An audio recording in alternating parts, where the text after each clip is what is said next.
So I installed Arch Linux, and if you've heard anything about Arch before, you probably know it has a reputation for being difficult. No fancy installer, no big buttons, just a black screen and a lot of typing. So I decided to try it on a MacBook Pro. This is the 16-inch MacBook Pro with Apple's M1 Pro chip. I'm installing Arch inside Parallels, which is basically a computer running inside my computer. I'm also using something called Archboot. Instead of the normal Arch installer, it's a special Arch image that helps you install or fix an Arch system. The reason Arch looks scary is because the installation is very different from what most people are used to. You don't click through a bunch of menus, you have to type commands yourself and build the system step by step. There's also one more challenge. The M1 chip in this Mac uses a different type of processor. So I'm installing the ARM version of Arch Linux instead of the regular version. So the big question is Arch Linux really as hard as people say? I've already downloaded the Archboot image. Let's start the installation and find out. Let's see what kind of mess I've gotten myself into. Let's create a new virtual machine. I'll click here, install Windows, Linux, or Mac OS from an image file. Continue. Let's select a file here. Unable to detect operating system. Please select your operating system. I will select here other Linux. Okay, now we are already here on this bootloader, I think. So let's click on this first option, launch UEFI Archboot, Arch Linux, Arch 64. Please wait, and now it's loading something. Please keep the boot medium inserted. So far, this looks pretty straightforward to me. Welcome to Archboot Arch Linux. Hit enter for login routine or Ctrl+C for bash prompt. Let's just click on enter here, and I think I have to select a language here. Let's just go with the first one. Localization completed successfully. Network interface, let's click on OK here as well. Network profile name, okay. Network configuration, do you want to use DHCP? Yes. And proxy server, leave the field empty if no proxy is needed to install. Okay, so let's just leave this empty and let's click on OK. I think all of this is okay. And I hope that at the end, the network will actually work. So let's just click on yes. Waiting, network configuration completed successfully. So I think it's doing something. Europe, Ljubljana, package mirror. Let's just go, I think let's go with this one. Your selector mirror is not working correctly. Okay, so let's just pick another one, maybe the first one. Okay, so I think it's doing something right now, updating Arch Linux. No new kernel, pacman configuration completed successfully. So now we have this launcher menu. We have launch Archboot setup, launch desktop environment, and also manage Archboot environment. I think I will go with this first one, launch Archboot setup. And now we have this setup menu, prepared storage device, install packages, configure system, install bootloader. So let's go with the first one, I think, right? Prepare storage device. And what if I click on quick setup and let's click on this first one, dev SDA, 64 gigabytes, I think. So I think this one is correct, right? Okay, once again. Yeah, let's go with 512 megabytes here. Disk space left, so 65 gigs. Let's click on OK here as well. Okay, once again, file system will be used for and home. Okay, let's click on yes. And here it says 57 gigs will be used for your home completely. So I'm fine with that. All data on dev's SDA will be lost. Are you absolutely sure? What if I click on no? So nothing happened here. Are you absolutely sure? Let's this time put in here yes. So right now I think it's doing something. Error creating file system BTRFs on dev SDA. Quick setup was successful. So I guess it's working right now. So let's continue with install packages right now. Next step, we'll install the following packages for a minimal system: base, font, config, and then we have this thing right here. Let's just click on yes here and let's just wait for a few seconds. So I guess it's building something. Actually, it's installing packages, 3% already. And I hope that after all of this, the Arch system will actually install. And to be honest, so far the installation wasn't that hard. I think that's because I'm using here this Archboot image and it's guiding me through everything. So I hope at the end of this that the Arch system will actually work. So I think we are done with first step and the second one. And let's continue here with the third one, configure system. And the last one here is install bootloader. So let's just click on configure system, new root password. I think I will type in here 123. Okay. Retype root password 123 like this. Okay. New password set for root. And now here we have text editor. Nano, easier for newbies, Neo Vim variant for expert. Let's just go with this one. Installing packages. So right now this is done. And right now we have this another pop-up, MK init CPO early user space. I think I will go with BusyBox small and fast. Let's just go here with this one. I don't think I need more features. So let's just go with this. Set default shell. Let's just click on this. We have bash or ZSH, more features for expert. Let's let's go with the bash one. Now it's installing the package. Default shell set to bash. Create user account. Enter username. Let's type in here tech enthusiast. Enable tech enthusiast as administrator and part off. Let's type in yes here. Enter a comment, e.g. your full name. Tech enthusiast. I hope this will actually work. Let's click on OK. New user password 123. Okay, 123. User creation failed. Please try again. What if I enter another username? Maybe even tech. Enter comment, e.g. your full name. Tech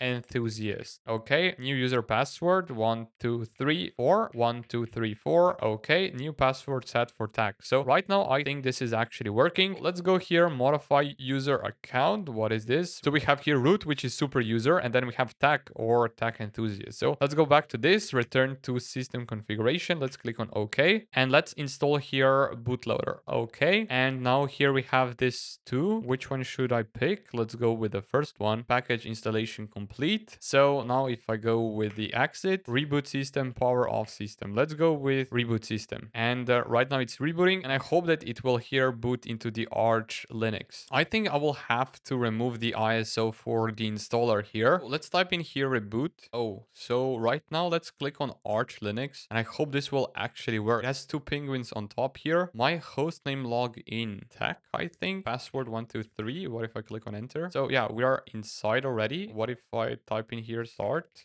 How can I start this? I don't know how to pretty much launch here this Arch Linux, or if this is already Arch Linux. Maybe I have to also install desktop environment. I'll try to install here Plasma, but I don't know how to do that. So let's just go here and ask Google what to do after Arch Linux reboot. After booting into your fresh Arch Linux install, create a standard user account. I think I already have done that. Install your CPU's microcode, set up internet, and get a desktop environment. I think I have to get this. Get a desktop environment. Install CPU microcode. We have here bash sudo pacman, and then here install a desktop environment and audio. For example, to install XFCE desktop environment, I have to type in this.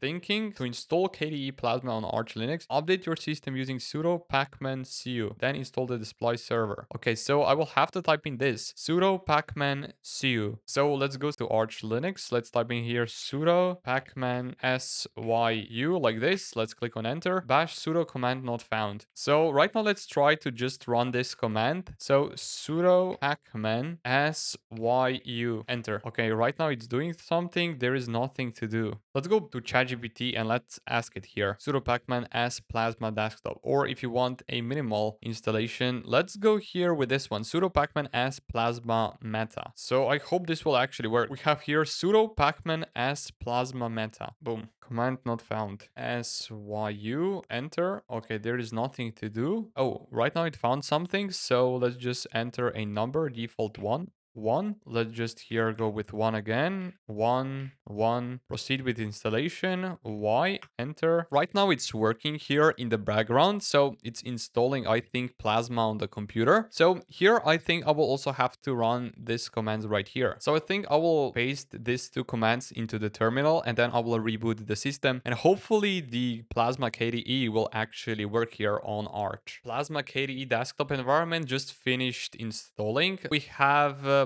pacman as sddm. So let's type in here pacman dash as sddm. Enter. Okay, so proceed with installation. Let's type in here y. Enter once again. And now it's doing something. So I think this is already done. So let's continue here with the next command, which is this one. sy systemctl enable sddm service. I have to write this into the terminal. Systemctl. So systemctl enable sddm dot service. Enter. Created this thing. So right now if I try to reboot, enter, right now it's doing something, and I hope this will actually work. Arch Linux, let's enter on this. Okay, so right now it's loading something. Let's see if it will actually boot here inside Plasma desktop. And here we are, and we even have the session here, Plasma Wayland. I think this is the graphic driver or something. And we have the layout US. So let's type in here the password 123. Let's click on enter and let's see. Oh, so this is pretty much right now default Plasma KDE environment. So we have the welcome center. Let's click next a bunch of times. This is pretty pretty much Arch Linux here running on Mac. Let's go here straight to the system. And if I go here about this system, you can clearly see Arch Linux ARM. And the KDE Plasma version is 6.7.3. And graphic platform here, it says Wayland. I actually do think that this installation using Archboot ISO was actually quite straightforward. It guided me through pretty much everything, and I had to type in something here and there, click on enter a bunch of times, and here we are inside the KDE Plasma actually running here on Arch Linux. Let me show you once again. So Arch Linux ARM, as you can see, and you can see that there are of course some problems. You can see that I do not have here a network at the moment, but I think this is actually quite fixable. And I also do know that Arch Linux has another way of installing it where you have to go to the terminal and type in commands right there. So this one, I think it was easier option. And yeah, here we are inside the Arch Linux here on a MacBook. And I think it's working here surprisingly quite well. And by the way, if you want to try and install Arch Linux on your computer, I will also put a link for it in the video description down below. And if you haven't already, drop a like down below as well. Subscribe to the channel is much appreciated, and I will talk to you in the next one.